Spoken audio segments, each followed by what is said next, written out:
So, here's what was just revealed on SportsCenter earlier today, and honestly, it caught everyone off guard. A brand new report has surfaced involving the Los Angeles Lakers, and it's not just any rumor. It's a bizarre, surprising proposal that involves a player nobody saw coming and a potential trade pitch that's already causing waves across the league. According to what was discussed live on the show, this new report, originally highlighted by Yahoo Sports, links the Lakers to Boston Celtics guard Derek White in what some insiders are calling a long-shot but worth-watching scenario. That's right, Derek White, a key contributor to Boston's recent success, is now being loosely connected to Los Angeles in one of the most unexpected trade discussions of the offseason. Now, it's important to set the stage here. The idea of Boston trading White doesn't make much sense at first glance. He just signed an extension. He's coming off a huge postseason run,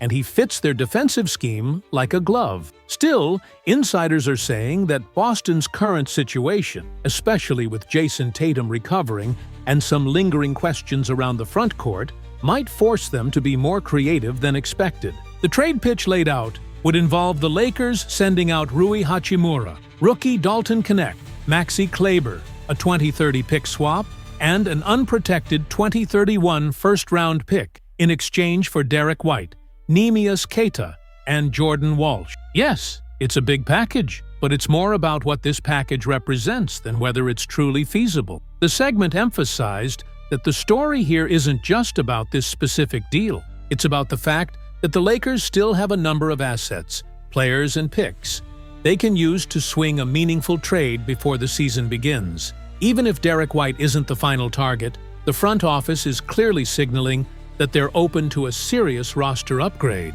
And if you were watching SportsCenter this morning, you could feel the shift in tone. The message was clear: the Lakers aren't done. This ties back to recent comments from Lakers GM Rob Pelinka, who spoke after the team locked in Luka Doncic to a massive contract extension. Pelinka didn't mince words.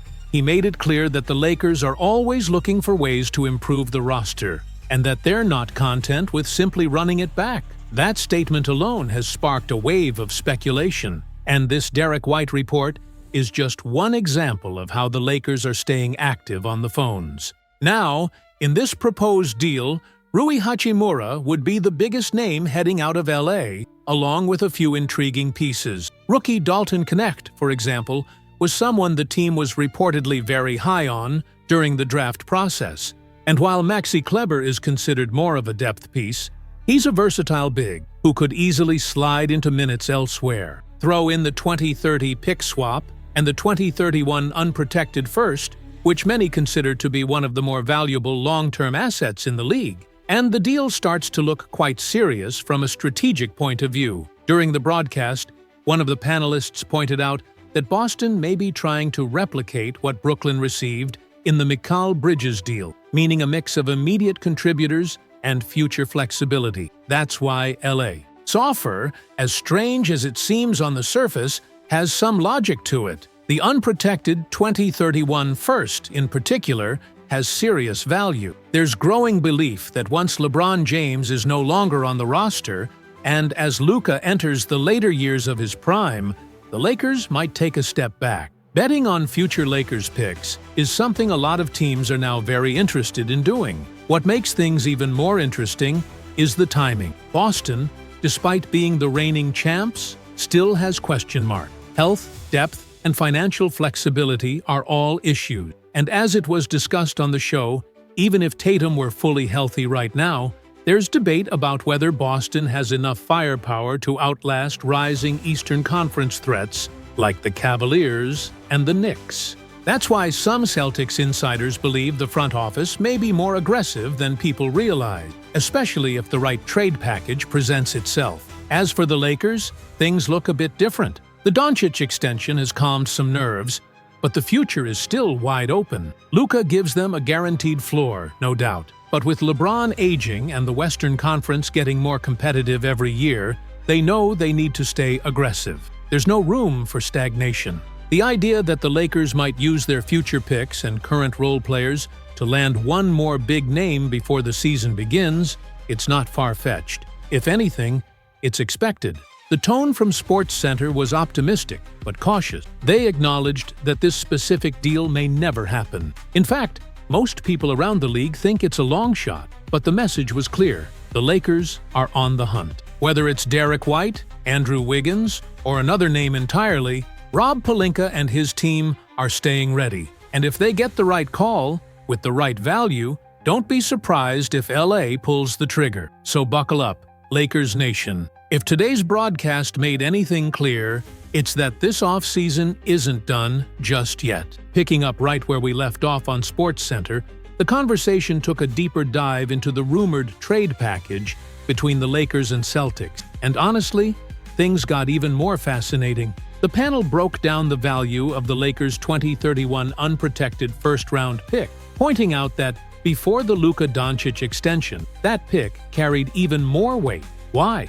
Because with LeBron James and Anthony Davis as your aging core, most teams viewed the Lakers' long-term future as shaky. But now, with Doncic locked in for the next 5 years, that uncertainty has shifted, though not entirely disappeared. The focus quickly returned to one key player, Derek White, and the question that kept coming up on the show was whether it would make sense for Boston to even consider moving on from him. From the Lakers' side, this deal seems like a no-brainer. You're getting a 16-point-per-game scorer, one of the top perimeter defenders in the league, and a legitimate floor spacer. But from Boston's side, it's not quite as clear. The Celtics would be receiving Rui Hachimura, who's on an expiring deal, Dalton Knecht, a decent but still unproven young piece, and essentially 2 draft assets, a pick swap, and a 2031 unprotected first-rounder. Not exactly overwhelming for a player of White's caliber.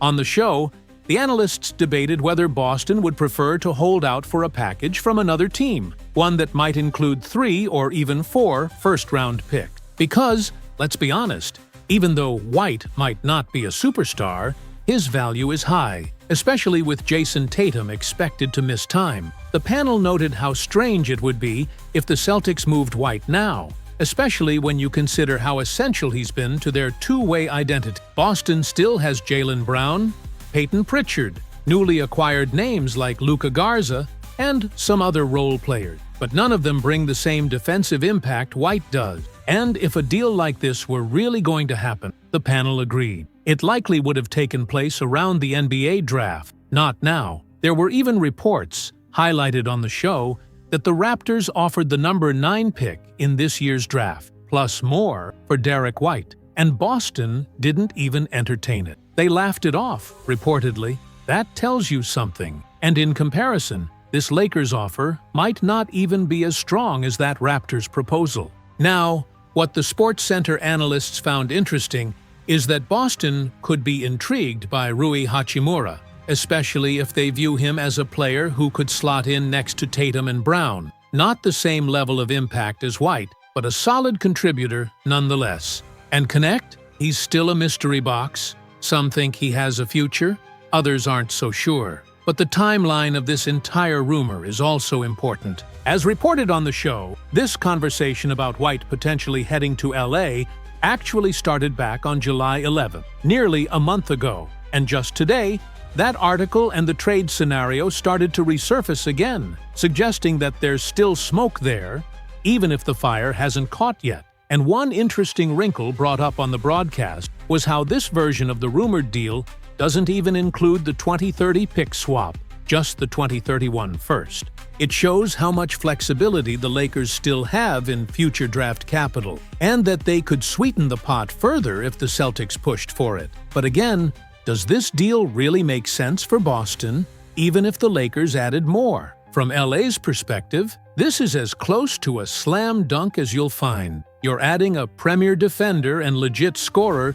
to a rotation that already features LeBron, Doncic, DeAndre Ayton, Marcus Smart, and Austin Reeves. It opens the door to all kinds of lineup combination. You could run Luka, White, LeBron, Ayton, and Smart. You could move White to the bench as a 6th man. You could keep Reeves in the starting lineup and have Smart come off the bench. There are endless possibilities, and that's what the SportsCenter team kept circling back to. Losing Rui Hachimura, currently their starting center, would sting. But when you're adding Derek White, the trade-off is absolutely worth it.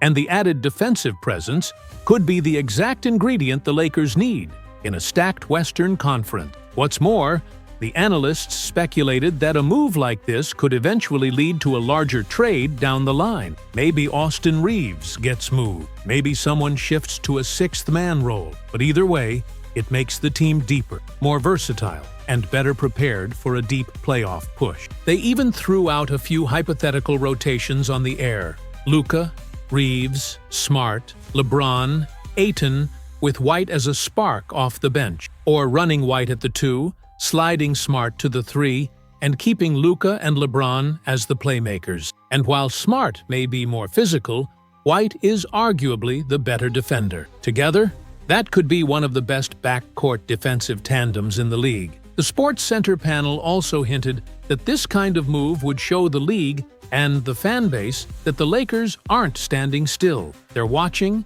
they're waiting, and they're ready to strike. Because in the Western Conference, standing still means falling behind. But before the segment ended, the crew shifted to another update, and this one might have flown under the radar. De'Aaron Fox has reportedly signed a 4-year extension worth roughly $229 million. And while it may not seem connected to the Lakers on the surface, it absolutely is. Why? Because the Western Conference just got that much tougher. The Spurs, the Kings, the Thunder, they're all stacking their rosters. And if the Lakers want to keep pace, they need to stay aggressive. So while the Derek White deal may or may not materialize, the bigger message from SportsCenter tonight was this: Rob Pelinka and the Lakers front office are far from finished. The market is still moving. And Los Angeles? They're still in the hunt.